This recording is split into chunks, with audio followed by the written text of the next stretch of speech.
igreja do Senhor, tudo bem? Amém. Vocês podem sentar. É um prazer e um privilégio estar com vocês aqui nessa manhã, para juntos meditarmos na palavra do papai, amém? Pergunte para o seu irmão ao seu lado: como é que você está, santo? E você, santinha, como é que foi tua semana?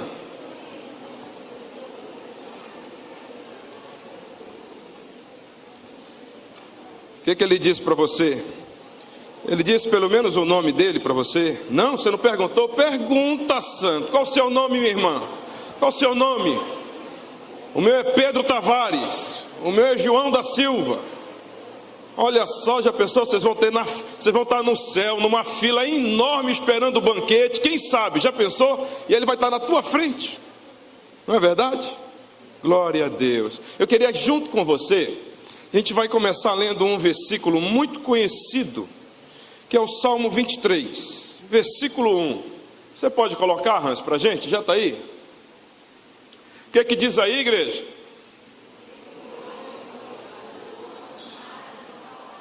É isso mesmo? Vocês acreditam nisso, sim ou não? Irmão, não vamos tapar o sol com a peneira, irmão. O negócio não está fácil. A vida está difícil, é ou não é verdade? Você quer ver só? Vamos fazer uma dinâmica agora? Fique de pé em nome de Jesus mais uma vez.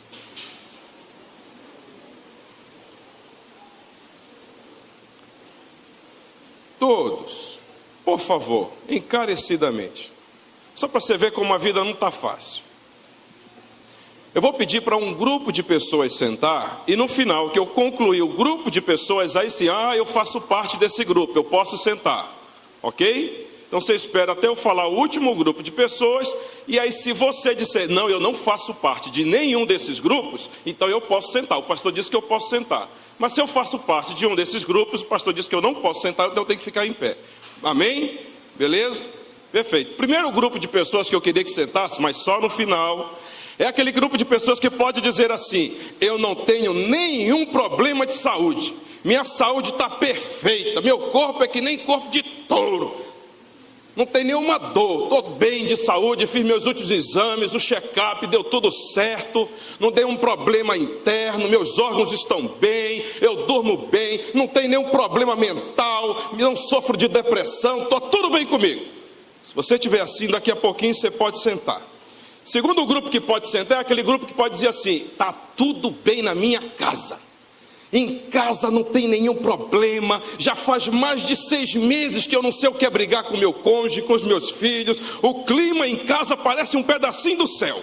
Se for assim, você pode sentar. Eu também queria que sentasse aqueles que podem dizer assim: eu estou satisfeito com a vida que eu levo, não quero que mude mais nada, tudo que eu tenho eu dou graças a Deus, não está faltando mais nada para mim. Se você faz parte de um desses 3 grupos, não tem nada acontecendo, está tudo bem com você nessas 3 áreas, você pode sentar agora, meu irmão. Eu acho que eu não fiz a colocação certa. Eu disse que pode sentar agora, aquele que está tudo bem, santo. Pode sentar.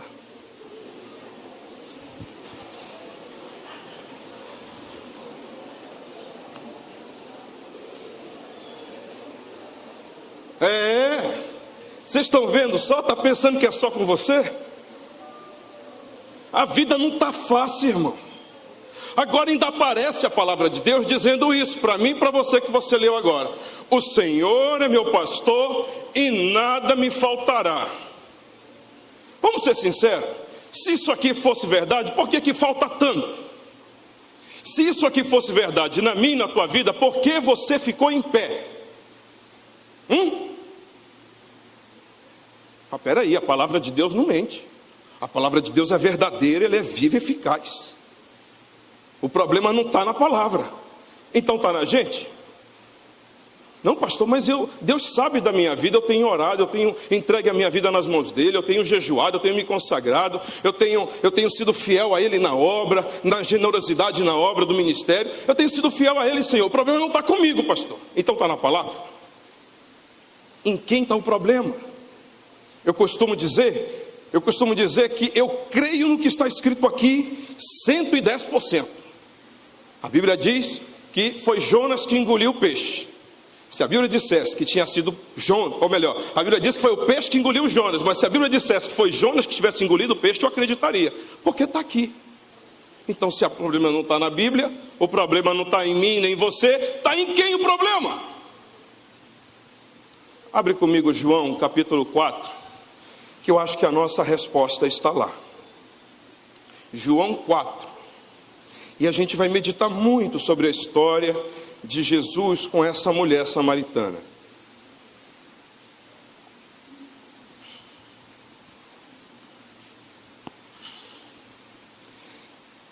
São vários versículos.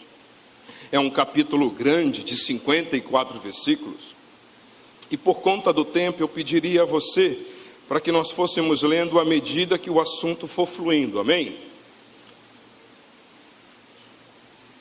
E nós temos aqui um momento interessante de Jesus com essa mulher, que está aqui no versículo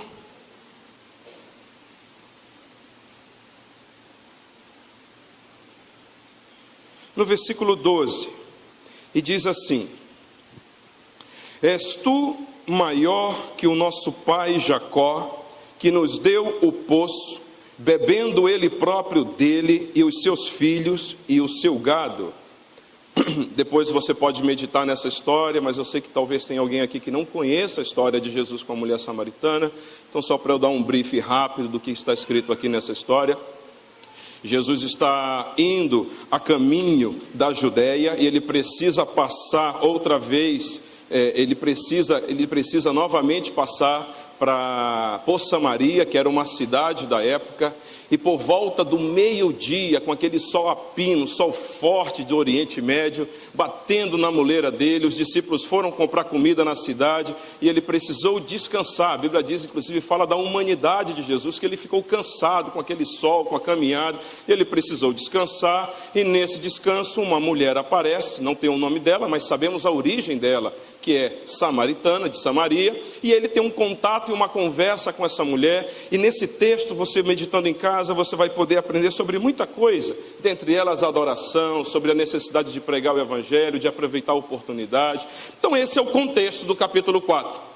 E Jesus então, mas eu quero voltar esse texto para cima do nosso tema hoje. O tema que eu poderia dizer a você que a gente vai aprender hoje é sobre Cristo Jesus, nossa única fonte de vida.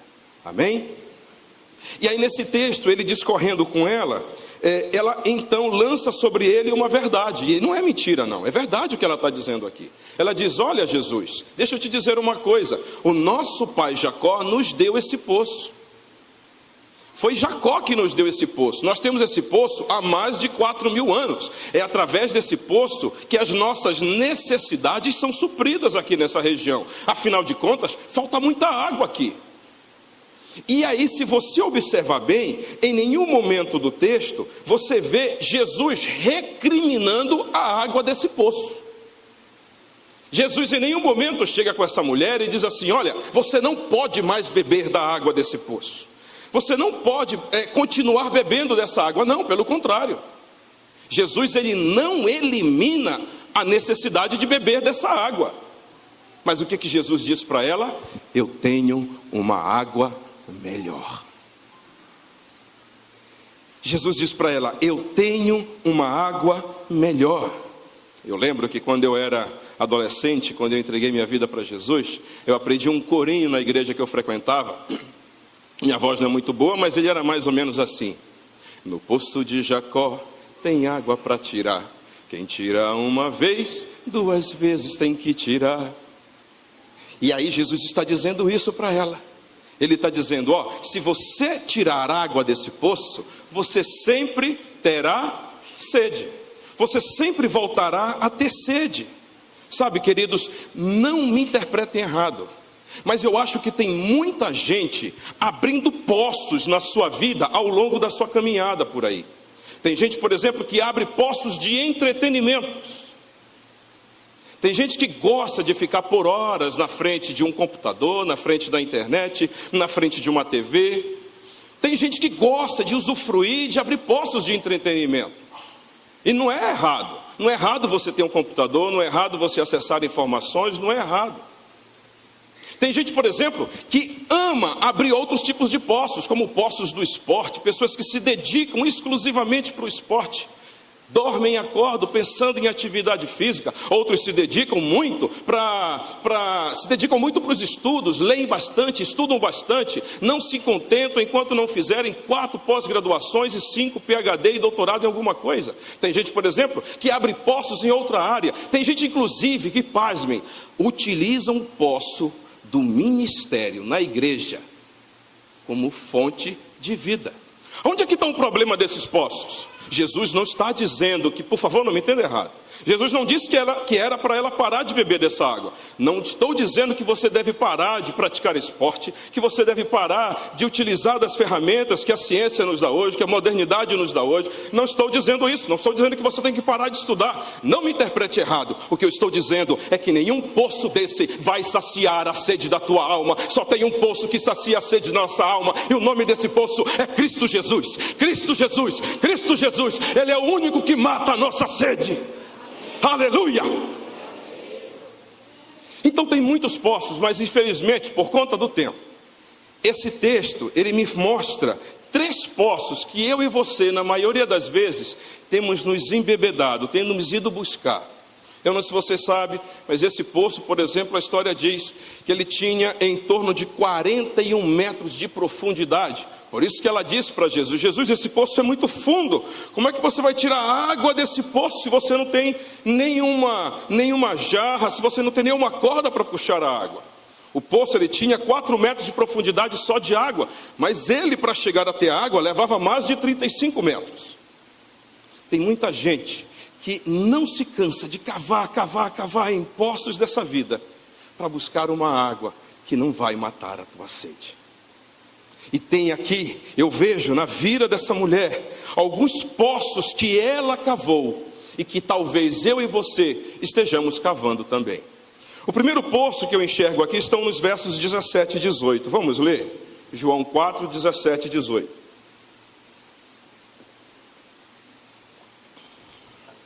Você está comigo, sim ou não? Olha o que diz aqui.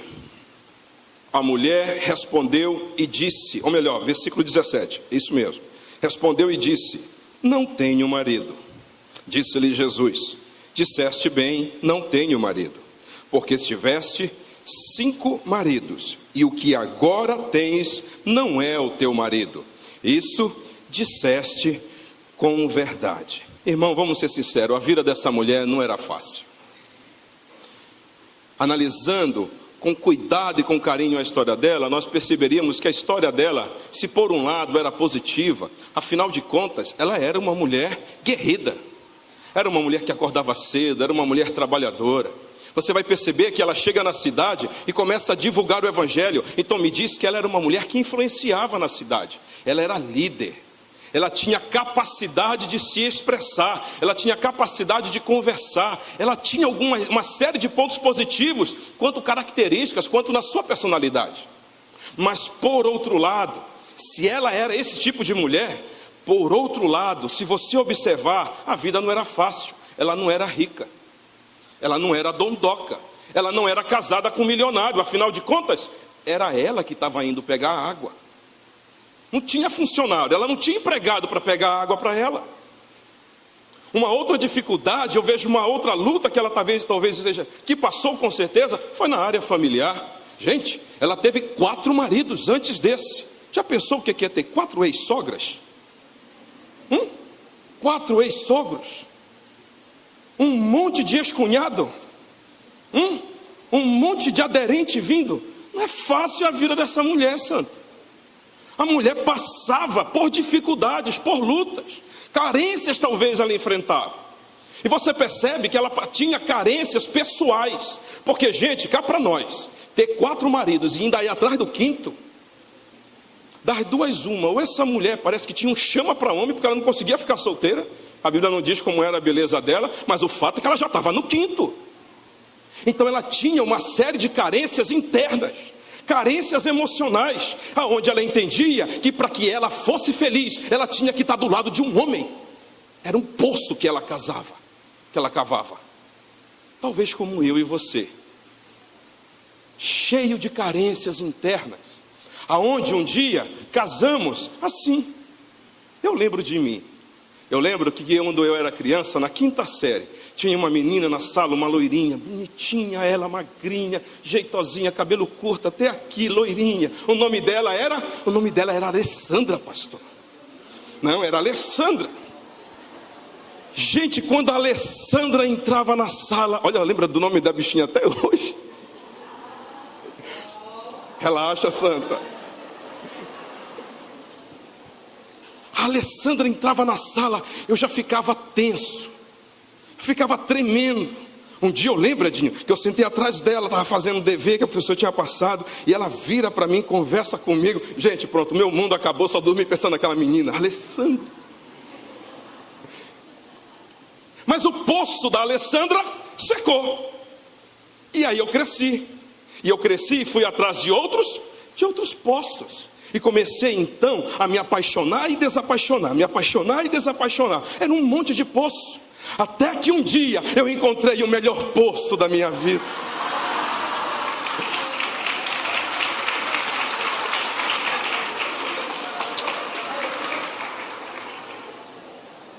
Poço esse que eu já estou há 14 anos, 6 meses e 11 dias. Agora preste atenção, gente, para mim foi atração no primeiro momento. Estava ela lá no Koinonia, meu irmão, não perca esse negócio de Koinonia. Tomando banho de piscina. E eu entrei na piscina com um amigo, eu disse, Jesus. Gente, cá para nós, vocês que convivem com a Rosana já há tanto tempo, sabem o quanto ela é doce, amável, o quanto ela ama pessoas, o quanto ela fala, o quanto ela conversa. Ela cativou o meu coração, meu poço. Mas nem tudo foi rosas. Brigávamos para dedéu, discutíamos. E o interessante é que quando a gente discute, a gente briga, o problema geralmente está no outro, para nós. E a Rosana, no meu ponto de vista, ela tinha um problema. Ela pega demais. Ela fala pegando nas pessoas. Oi, tudo bem, querido, querida? E ela pega em homem, mulher, criança, em todo mundo. E aquilo me agoniava, irmã. Porque eu queria esse poço só para mim. E aí então eu fui recorrer para Jesus. Jesus, qual o problema? Porque eu passei 26 anos tomando água em poço errado. E eu orei, pedi um poço certo. O Senhor me dá. E o negócio está pegando.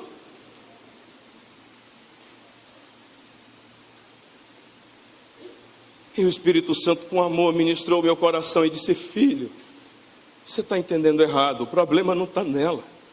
O problema está em você. Disse, mas como, Senhor? Eu não fiz a escolha certa. Disse, fez, filho. Na verdade, você ouviu minha voz. Porque eu dei ela a você como decisão minha. Porque eu decidi que você não deveria viver só. Você não nasceu para viver só. Mas filho, você não tem que estar voltado. Você não tem que canalizar a tua fonte de vida para a mulher de Deus que eu te dei. Você tem que focar para o Deus desta mulher.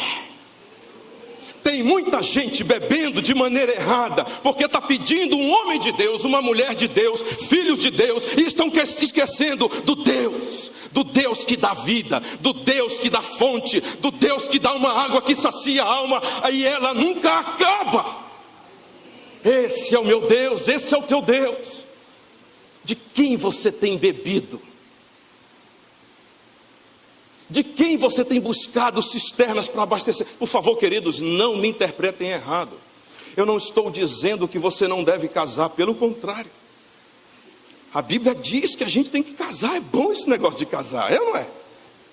Não estou dizendo que você não tem que sonhar. Não estou dizendo que você tem que deixar de amar o seu cônjuge. Não, não é isso que eu estou dizendo. Não estou dizendo que você não tem que deixar de agradecer e de honrar as pessoas que amam você. Não me interpretem mal. O que eu estou dizendo é que nenhuma fonte dessa vai suprir a necessidade do teu coração. O teu ser interior tem um buraco enorme, cuja única água que vai preencher é a água que vem do trono, é a água do Cristo, o Filho de Deus. Você quer uma fonte? A fonte é Cristo. É Cristo, é Cristo. Você pode aplaudir ao Senhor. Ele é a fonte que sacia a nossa sede.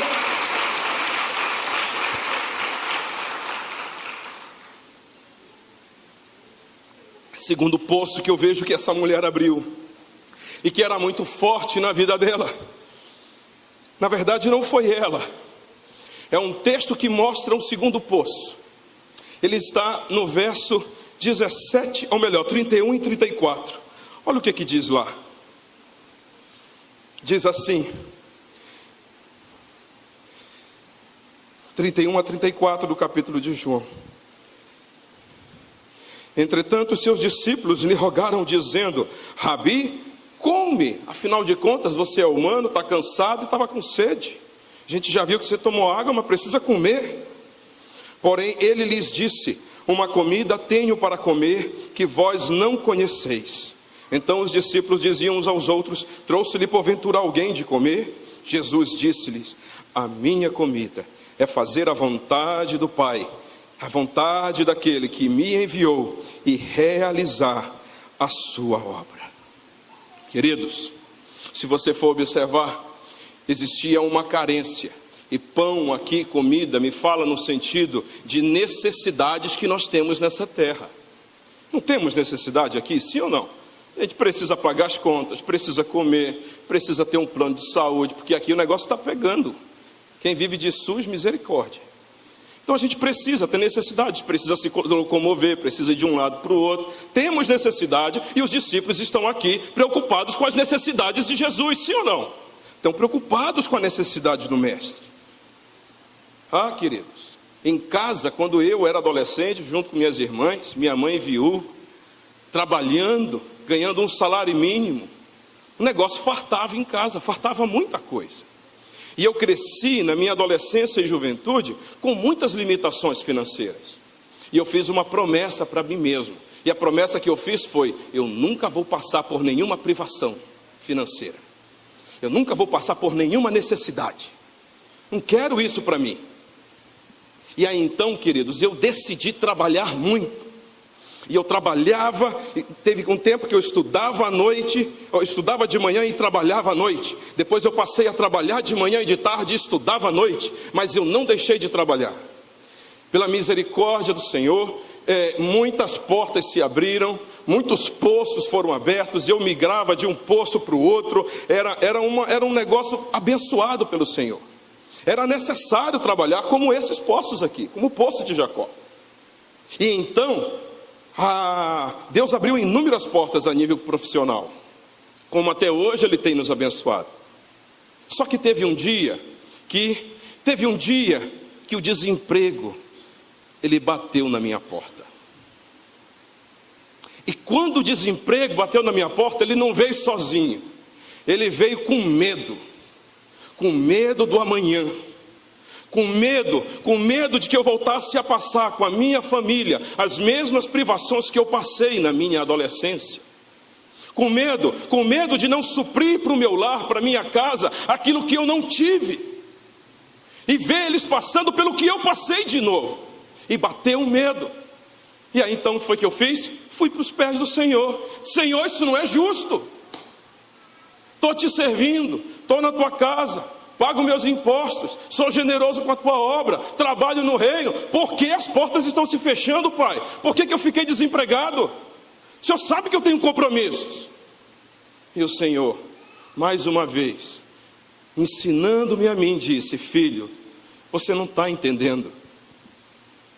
Todos esses empregos, todas essas portas de trabalho, todos esses postos que apareceram, eles são apenas canais na tua vida. Eu sou a fonte. Tem muita gente que está olhando para a porta que Deus abriu e deixando de lado o Deus da porta. se preocupa tanto com o dinheiro que entra, se preocupa tanto com as riquezas a acumular, se preocupa tanto com o dia de amanhã, que esquece que Ele é a única fonte e nunca vai te faltar nada. Qual é o pai que deixa o filho passar fome? Fala para mim. Quem tem filho aqui? Levanta a mão. Já pensou? Teu filho, de manhã cedo você diz para ele: menino, vai tomar banho. Ele não toma. Já escovou o dente? Não. Vai escovar? Não escova. Estuda? Não estuda. Menino, come? Não come. Cadê o Pedrinho? Desapareceu o Pedrinho. Meu Deus do céu, para onde ele foi? Para o campo jogar bola. Quando esse menino chega à noite, todo suado e sujo, ele olha para você e diz: mamãe, estou com fome. E você diz para ele assim? Como é que você diz para ele? O quê? Está com fome? Vai ficar sem comer, sem tomar banho. Mas mamãe, não tem desculpa, vai dormir lá na rua hoje. Não ficou na rua o dia todo? Vai dormir lá na rua. Ei, você faria isso? Agora, se você que é humano não faz isso, porque você acha que o teu Pai Celestial faria isso com você? Fui moço e hoje sou velho e nunca vi um justo. Ei, esse justo que está aí, não é um justo que é um fazedor de obras, é um justo que foi justificado pelo sangue do Cordeiro. Pela graça sois justificados, pela graça sois salvos. Isso não vem mediante obras, mas pela fé, para que ninguém se glorie. Ele é teu Pai, Ele vai te manter, custe o que custar. Tuas necessidades serão supridas por Ele. Ele é a fonte, Ele é o poço, Ele é a água viva, Ele não deixa faltar.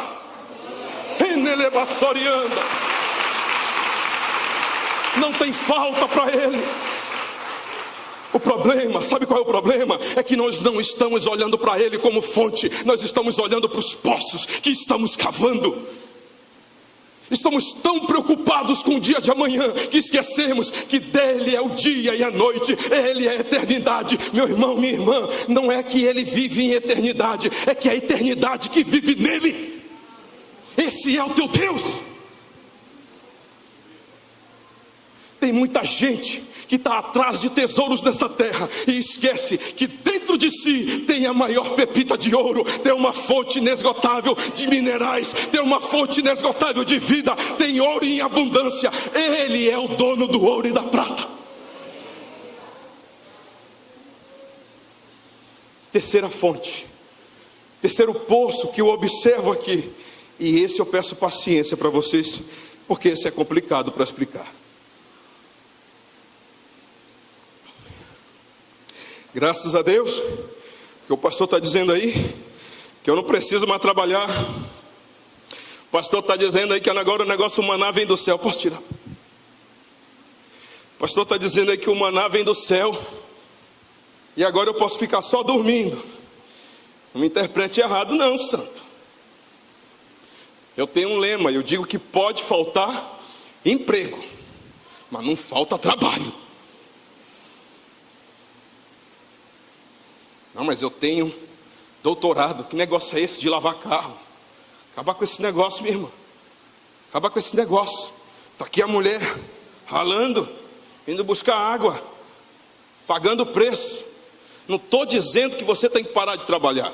Não estou dizendo que você tem que parar de estudar. O que eu estou dizendo é que o teu foco não pode ser no canal da porta que Deus abriu, mas no Deus que abre a porta. Porque quando Ele abre uma porta, ninguém fecha. Mas quando Ele fecha uma porta, é porque talvez Ele queira abrir uma outra maior e você está preso naquela ainda.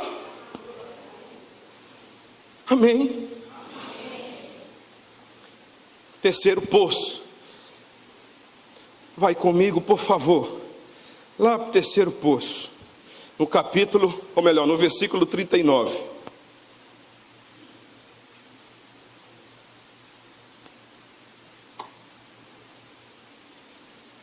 Diz assim: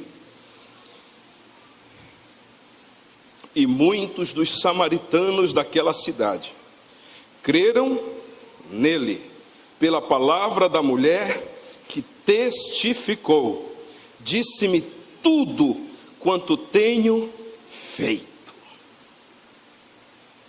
Eu quero muita atenção de vocês para cá, para que você não saia daqui amanhã dizendo que eu estou pregando heresia, amém? Glória a Deus. Quando a gente precisa falar algumas verdades, a gente corre um risco. E eu disse: Senhor, vale a pena correr esse risco? Mas então preste muita atenção para cá. Quando eu era pequeno, ou melhor, quando eu casei, eu tive o privilégio de ser discipulado. Quando eu aceitei a Jesus na minha adolescência, Deus colocou um discipulador para mim, para minha família. Não sei se o pastor Jefferson conheceu.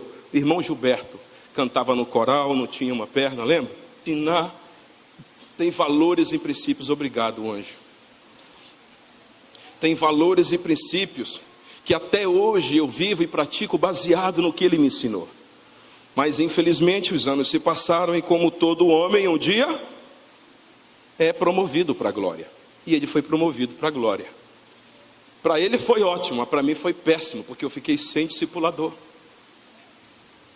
Os anos se passaram, até que quase 10 anos depois, Deus me deu o melhor pai, pastor, apóstolo e discipulador dessa cidade. E era maravilhoso aquele tempo, porque nossos discipulados, lembra, apóstolo? O apóstolo marcava discipulado, santo, 6 horas da manhã. E se a gente não chegasse aqui às 6 horas, pastora Renata, hein? 8 horas o telefone estava tocando. Alô? Oi, meu filho, tudo bem?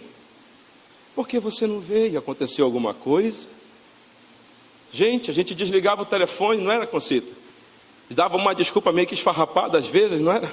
Não, nunca deu, né? Diz que ela está dizendo que ela vinha toda, não faltava uma. Mas você desligava o telefone e dizia: que mimo de Deus comigo, que cuidado, um discipulador amado, que zela, que protege, que cuida, que bênção isso. Oh Jesus, obrigado pelo poço que o Senhor me deu, o melhor poço dessa cidade está comigo. Mas aí Deus resolveu levar a mim e minha família para São Paulo. Fomos embora para São Paulo, trabalho. E olha, queridos, eu agradeço a Deus pela igreja que o Senhor nos deu para ficar lá. Era uma igreja muito boa, ainda é. Se você for para São Paulo, a gente recomenda a você essa igreja. Tinha pasto lá, a ovelha tem que estar onde tem pasto, sim ou não? Eu estava lá, tinha pasto. Mas vou ser sincero com você, não era a mesma coisa. Não tinha mais ninguém ligando para mim, conversando comigo. Não tinha mais ninguém indo na minha casa, me chamando. Não tinha mais discipulado. E eu fui de novo para onde? Fui de novo para os pés do Senhor. Eu disse: Senhor, não é justo. Depois de tanto tempo sem cobertura, eu consigo uma. Agora o Senhor me tira a cobertura, como é que fica? E não providencia nenhuma para mim aqui em São Paulo. Até que nós procuramos, não foi, filha? Não tinha. E aí o Senhor então me levou para Hebreus. Hebreus capítulo 8. Abre lá comigo.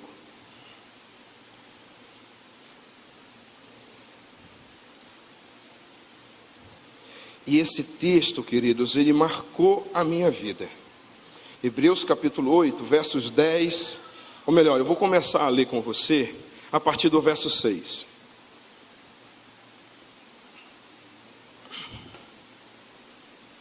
Diz assim: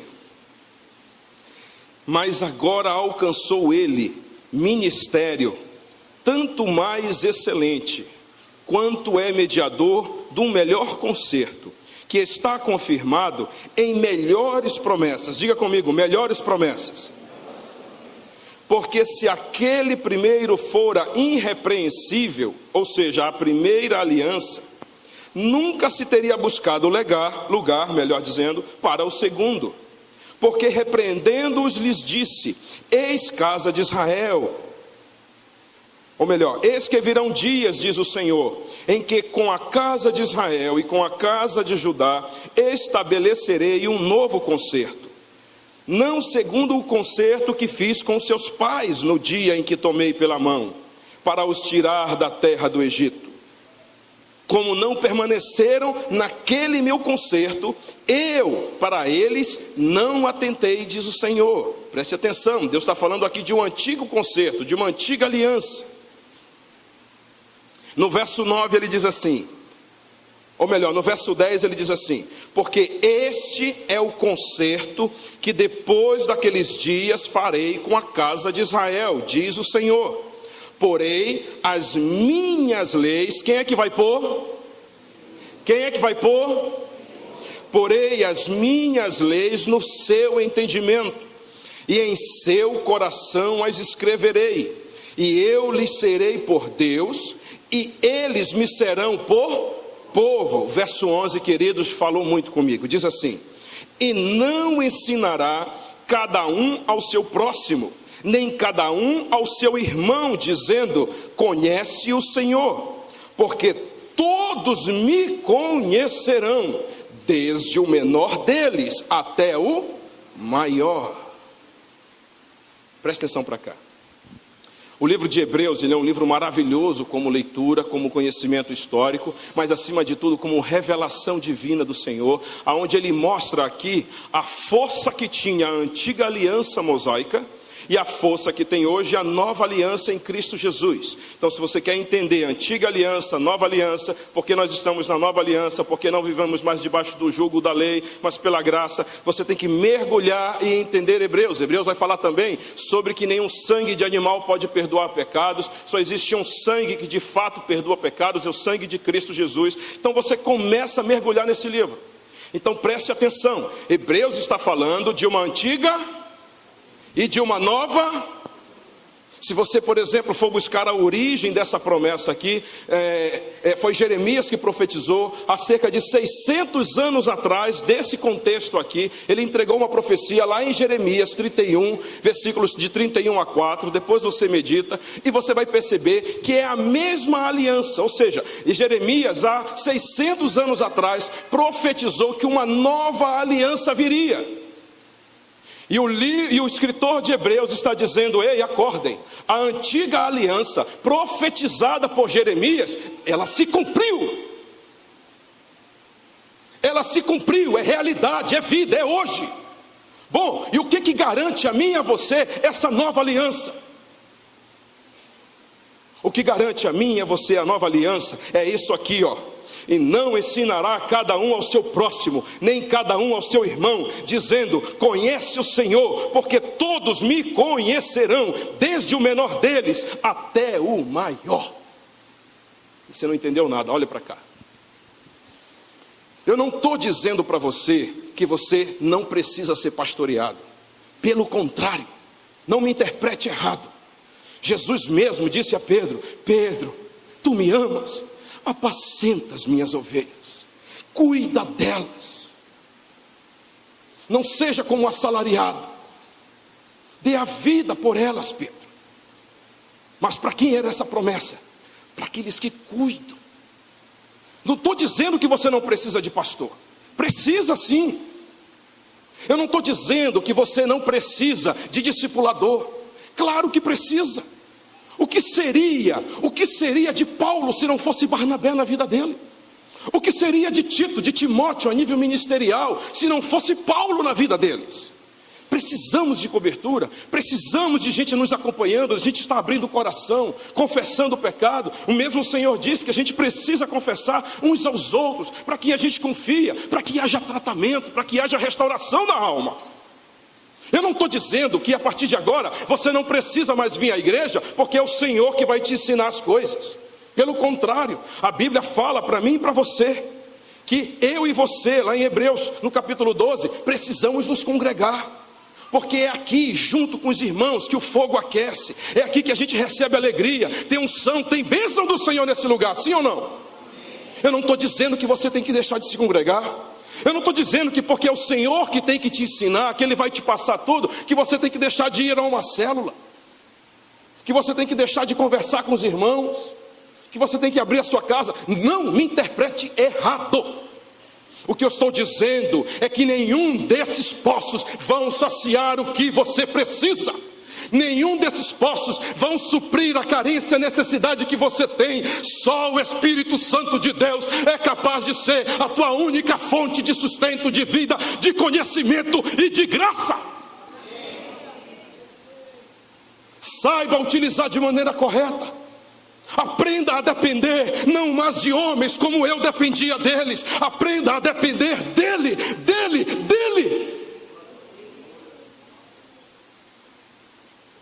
Você não precisa de discipuladores para ser feliz. Você não precisa de homens te acompanhando para crescer em Cristo. O que você precisa, de fato, é dele.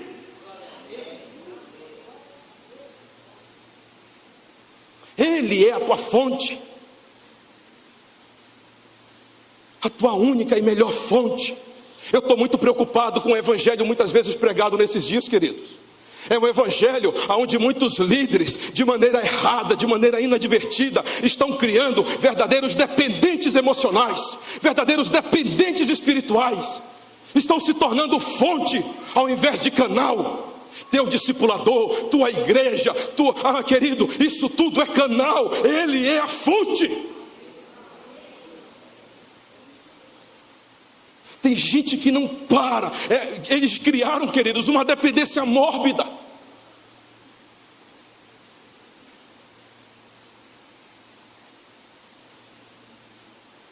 São verdadeiros, como é que eu posso dizer? Cafetões do evangelho.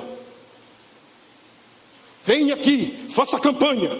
Vem aqui, campanha 1, campanha 2, campanha 3. Vem aqui, coloque o lenço, faça isso, faça aquilo. Queridos, eu estou dizendo para você, não estou dizendo para você que Deus não usa o lenço para curar alguém. Não me interprete errado, Deus fez isso, mas isso não é doutrina. Tem muita gente que está transformando uma ação específica em doutrina. Tem muita gente que está transformando o irmão do lado em fonte de vida. Você não é fonte de vida para ninguém. Você é canal de Deus.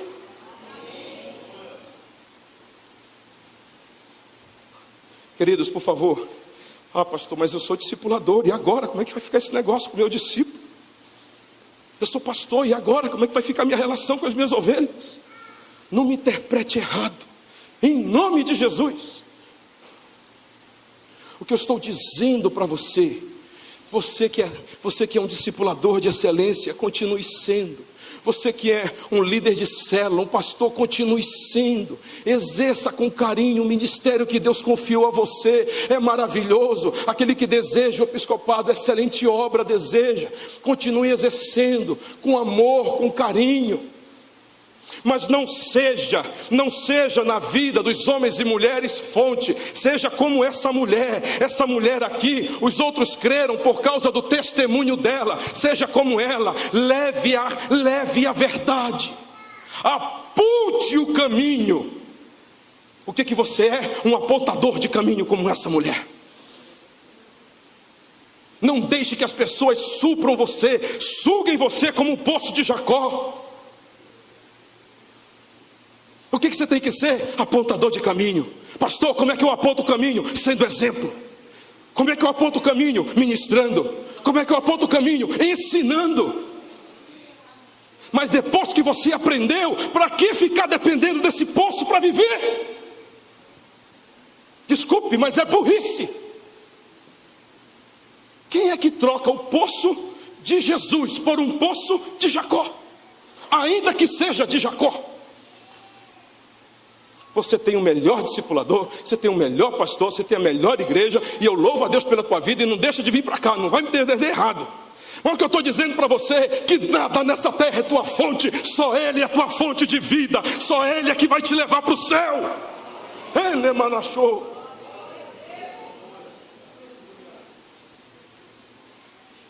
Aleluia. Por último, pastor, como é que eu faço para beber dessa água então? Como é que eu faço para saciar a minha sede nele? Como é que eu faço para encontrar esse poço? Como é que eu faço para nunca mais deixá-lo? Siga os conselhos dessa história. E aonde é que você encontra? Você encontra aqui, em João, no próprio capítulo 4. Abre lá comigo.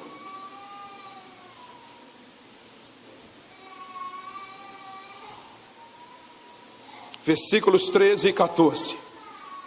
Olha o que diz.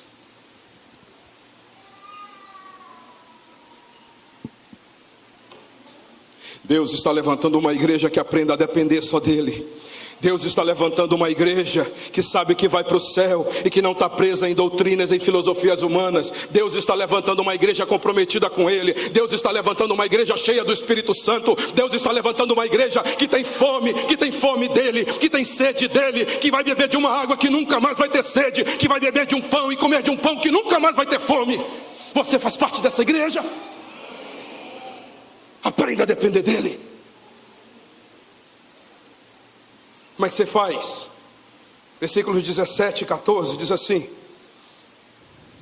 ou melhor, versículos 13 e 14 diz: Jesus respondeu e disse-lhe: qualquer que beber desta água tornará a ter sede, mas aquele que beber da água que eu lhe der, nunca mais, diga nunca mais, terá sede, porque a água que eu lhe der se fará nele uma fonte de água que salte para a vida eterna. Aleluia.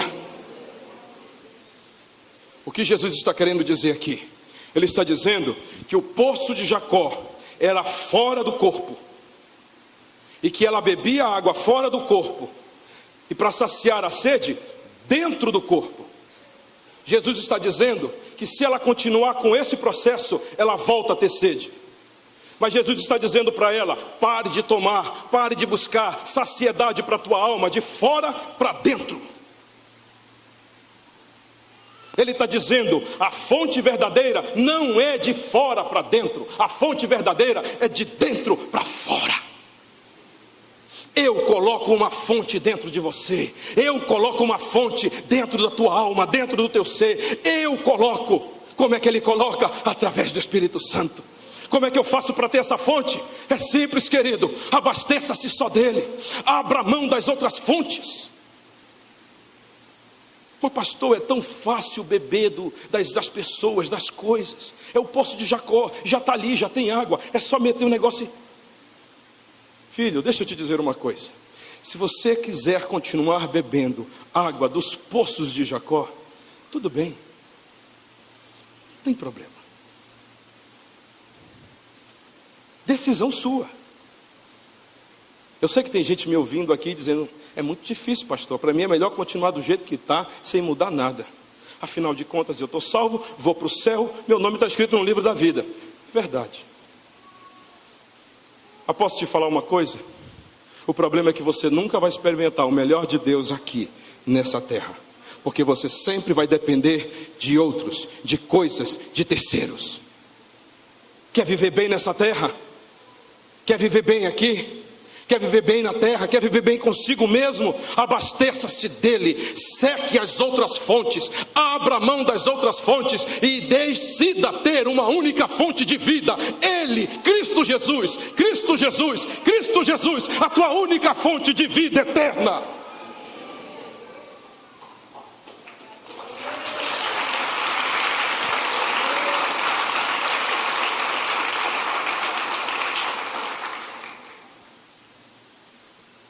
Segunda coisa e última que você precisa fazer: supra-se com o amor dele. Você abriu mão do amor dos outros, agora você vai suprir-se com o amor dele.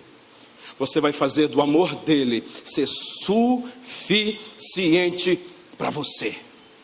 Leia comigo nos versos 41, ou melhor, a partir do verso 40. Olha como esses samaritanos agiram.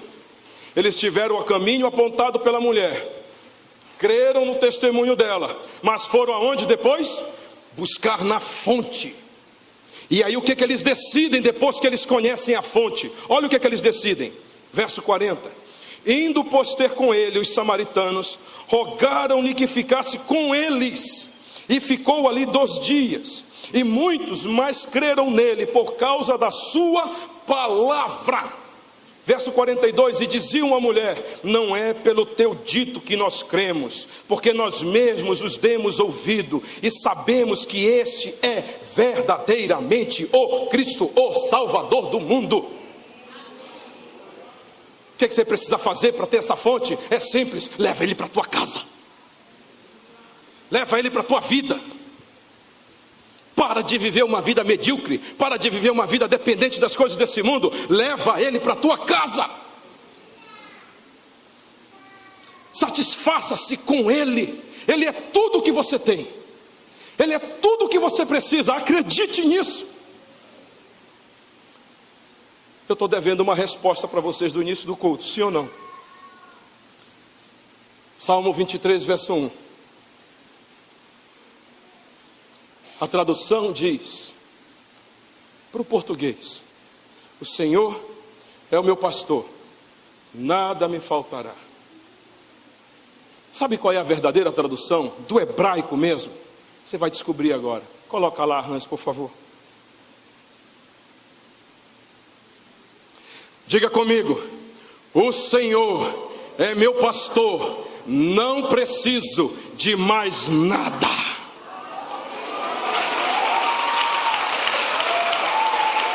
Aleluia!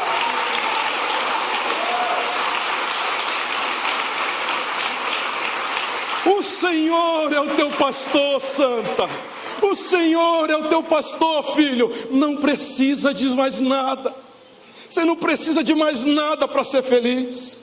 Você não precisa de mais nada, você já tem a Ele. Eu lembro de Abacuque. Abacuque no capítulo 1, você vê ele chorando, você vê ele lamentando, porque os poços que ele tinha cavado não davam certo. Ele via outros dando bem e ele se dando mal, até que Deus mostra para ele, dizendo: Abacuque, eu sou o suficiente para você. E aí depois que Abacuque descobre a verdade, ele declara: ainda que a figueira não floresça, ainda que não haja produto na vide, ainda que não haja gado nos currais, ainda que falte mantimento, eu me alegrarei no Deus da minha salvação. Eu me exultarei em ti, o Senhor me satisfaz. Paulo teve um encontro meio tremendo com Jesus, mas Paulo tinha sérias dificuldades, porque Paulo queria resolver as coisas por si próprio. E aí Deus então coloca em Paulo um espinho na carne. Você tem algum espinho na carne? E Paulo clama ao Senhor e diz: Senhor, eu quero ficar sem esse espinho. E por 3 vezes Paulo clamou. Deus ensina a Paulo e diz: você não está entendendo nada, Paulo. Você não precisa ficar sem esse espinho para ser feliz. Você precisa de mim, Paulo. Você não precisa ficar sem problema para ser feliz. Queridos, eu não estou dizendo que Deus não quer te levar para a paz dos vandejantes. Eu não estou dizendo que Deus não quer te levar para águas tranquilas. O que eu estou dizendo é que pouco importa se você está no deserto ou no vale, com saúde ou sem saúde, com dinheiro ou sem dinheiro. Você não precisa de nada disso. Você precisa do pastor, porque você tendo ele, você não precisa de mais nada. Abasteça-se dele. Fique bem em nome de Jesus.